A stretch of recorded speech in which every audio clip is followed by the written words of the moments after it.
Welcome to part 4 of Sensory Processing series on OT Time with Casey. Today we are going to go into the Behavior Investigator tool and how to use it effectively. The purpose of this tool is to help you uncover some patterns and to look for the why behind the behaviors that you're seeing, and to help you start to think about why you as a parent want to address or change those behaviors as well. So you can download this tool, the Behavior Investigator tool, in the description box here. So if you have not watched part 3, stop right here, go back and watch that one first, because this won't make a whole lot of sense if you don't have that information fresh in your mind.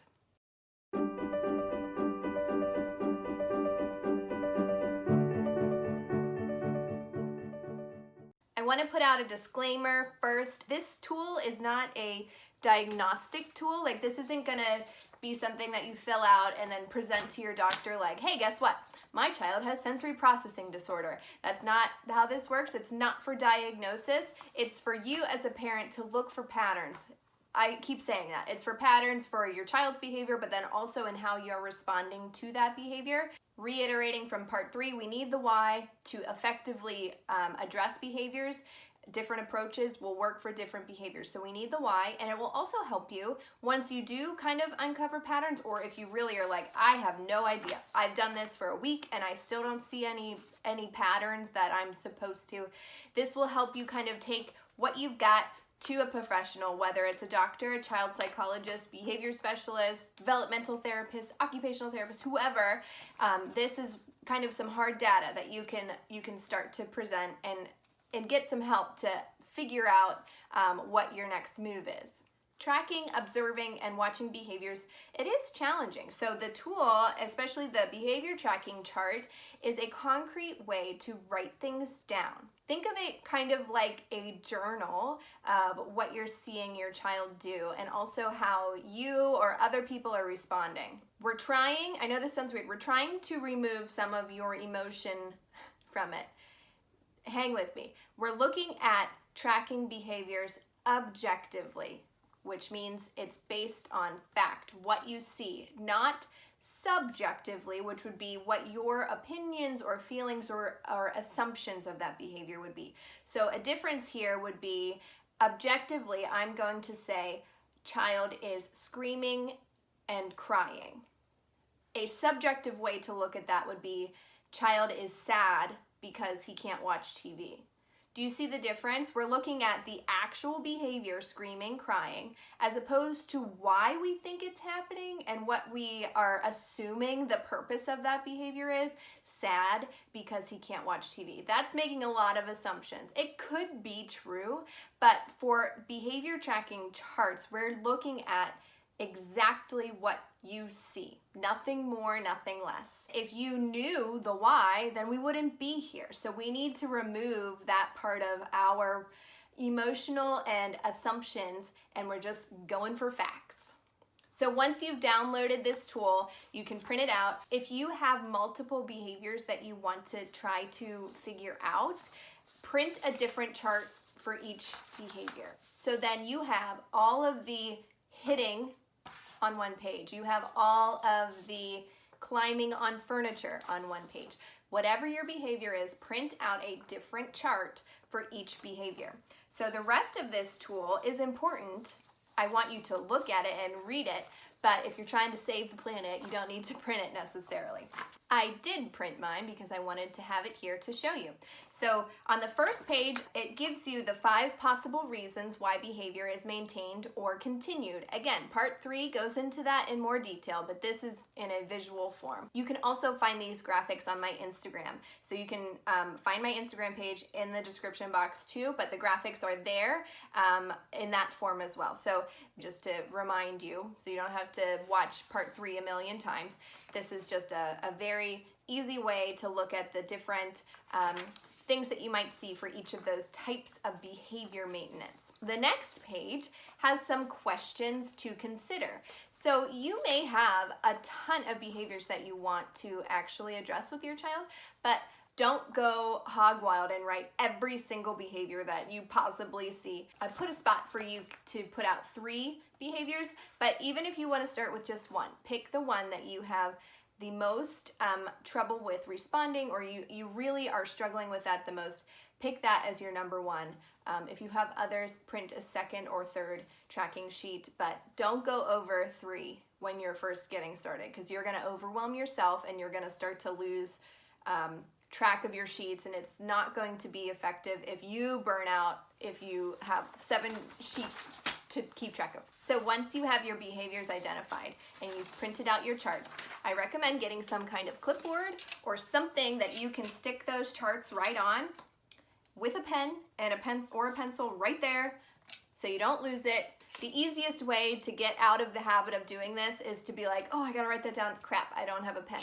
So keep everything, be prepared before you start tracking, print it out, get a pen or a pencil. If you have something that happens kind of in the same time or space of the day, you might want to stick this, like let's say bath time is really challenging, keep it in your bathroom. Keep it near where you are most likely to see that behavior happen.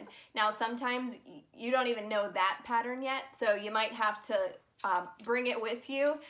This isn't something you're doing forever. We're just trying to keep track for maybe a week. I don't want to give you a deadline. A couple days could even be enough to uncover some patterns. But again, the importance with this is consistency, so you can start to see, even if you get one good day of tracking a behavior, you probably will see something. You'll get something out of one good day. That day you're gonna have your clipboard. Put your phone on it, something that you already carry your phone from room to room. Just keep it with you. We're gonna go through a few examples of specific behaviors, but first we're gonna look at our chart. We're gonna write the behavior that we are tracking on each page. So again, we're writing exactly what we see, not what we assume is happening. So I put on here, so you have an example. You want to write pulling hair, not annoying sister. So objective fact, not assumption or feeling. So after you've written the behavior at the top, pulling hair, hitting, screaming, climbing, whatever it is, on this first column, you see the date, the time of day, and if you know what routine it's happening in. If it's getting dressed, that's a routine. You could write that in there. If it's during breakfast time, if it's during bath time, if you have an obvious routine that this behavior is happening, write it in. So then the next column says what was happening right beforehand. So what we're looking at here is what is leading up to the start of this behavior. So we don't want to list everything that happened the whole day beforehand. No, we're looking at immediately right before, what was the switch that made it happen. That's what's going to go right in this section. The next column says what was said or done to stop it. What happened to stop that behavior? If you are dealing with a behavior that kind of lasts a long time and there isn't a clear, like you're not quite sure why it stopped, you could also add in here how long it was, or put a question mark, like not sure yet what stopped it. Did he just lose steam? You might not know all of these exactly, but try your best. Try to think about what was said or done specifically to stop that behavior. The next column says, what did your child do right after it stopped? So as soon as the behavior stopped, what was the next thing they did? Did they go back to what they were doing before the behavior started? Did they move on to another play? Like what happened afterwards? Were they kind of worn out? Did they need to lay on the couch for 10 more minutes? Something like that. We're gonna write what happened after the behavior stopped. The final column just says notes or comments if there's anything else you want to add or jot down. If there's certain people that are around that you notice, oh, I didn't think about that before, sister's here, you can add that in. Whatever notes or comments you think would be helpful, just write them in over here. Let's go through a few different examples and pretend like we're filling out this behavior chart together. We're gonna do 2 charts that are with the same behavior that can kind of be assumed to be sensory at the surface, but we're gonna look that one actually is sensory and one actually is behavioral based. So let's look at these 2 examples. We're gonna call our child for this first chart Julie. So we are looking at the behavior of dropping to the floor and hitting your knees. That's the behavior that we are tracking. In the first column, the date, let's say it's 11/2, time of day 9:15, routine is getting ready. The second column, what was happening right beforehand? We went outside to get into the car. The behavior, this is where it's going to happen. The child, Julie, falls on the ground and starts hitting her knees off of the driveway. What was said or done to stop this behavior? Mom gives Julie the iPad to help her get into the car seat. What did your child do right after the behavior stopped? We're in the fourth column here. Julie plays with the iPad as we drive to school. Any special notes or comments? You could say, this happens every time we get in the car. Something like that. If you have any special notes or comments, add them right there. So this is kind of a simplified example because this is an access to something behavior, because you see that as soon as Julie got the iPad, the behavior stopped. So if this was something that every time we get in the car, every time you're writing down at 11:30, we're going to pick up brother from kindergarten or whatever, get in the car, drop to the floor, get the iPad, behavior stops, get in the car. That is a clear pattern you're able to see. That's an example of an access pattern that you're seeing and uncovering. So let's look at this same behavior in another friend. Let's call him Jonah. So we are going to have at the top of our sheet the same behavior, jumping and landing hard on your knees or your bum on the floor. In the first column, the date, let's say it's the same day. These kids are having a tough day. 11/2. The time of day is 10 o'clock in the morning, and the routine is grocery shopping. What was happening right beforehand? Mom and Jonah are walking down the cereal aisle. Let's say the behavior here is Jonah drops to the ground and falls on his bum really hard, just kind of jumps and falls to the floor. What was said or done to stop it?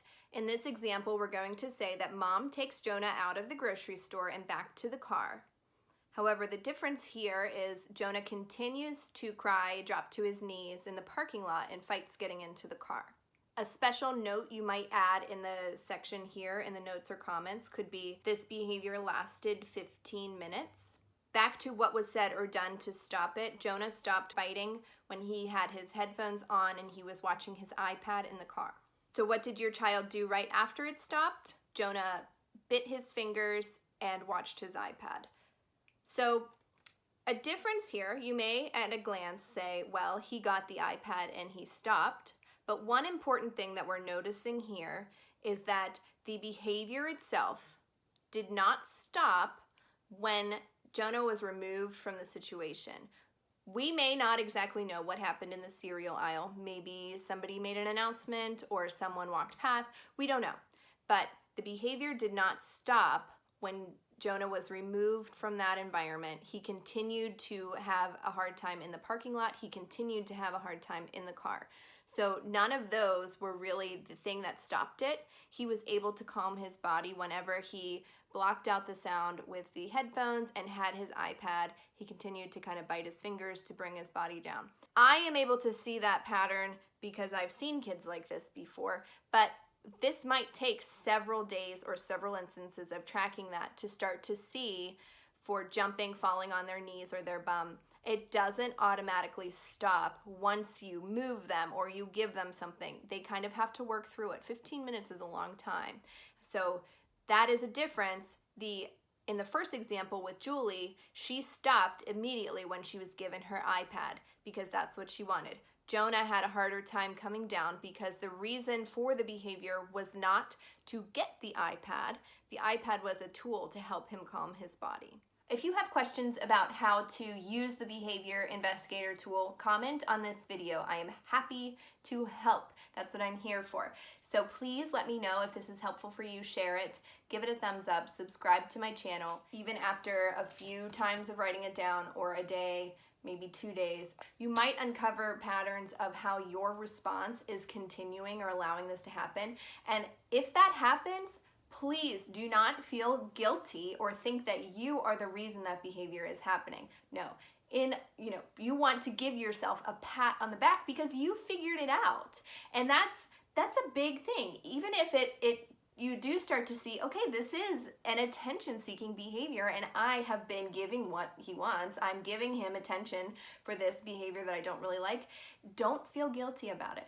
That is the purpose of this, to be like, oh, I can say this is something he's doing for attention and I've been giving it to him. So now you know that and you can start to adjust how you respond, and ultimately, if you need it, seek out help from a professional. But don't feel guilty if you realize that some of these things uncover a pattern of you maintaining a behavior through a behavioral response. Again, go to this first page that shows we've got the medical, the sensory, and then these 3 behavioral reasons at the bottom. Don't feel guilty about it.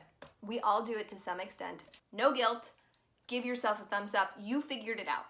On the other side of that, if you are keeping track and you just are not uncovering any kind of patterns, you don't see anything that's like, yeah, this leads to that, this makes me think it's that, you also did not fail. Don't feel guilty about that. Some kids are seriously hard to figure out. So if you don't see a pattern after a few days, you didn't do anything wrong. That is kind of just an indicator that, all right, I can't do this on my own, so I need some help. Go to your doctor, take what you have and show them. So in my motor milestones video, there's another free download. In that, there is a section that kind of helps you prepare for conversations with doctors about things that you have concerns about. It could still be helpful here if you're not finding patterns and you're not sure how to approach your doctor with it and have confidence in like, this is what I'm seeing, this is what I'm concerned about, help me. Download that one too, because there are some helpful tips there for going to your doctor and talking about concerns. So that's it for part 4 of this series. For part 5, we will go into more ways that we can differentiate sensory processing disorder, because it's not just hypersensitive. There are other ways to categorize sensory processing disorder, and that's what next week's video is all about. So thank you. I'll see you guys next time.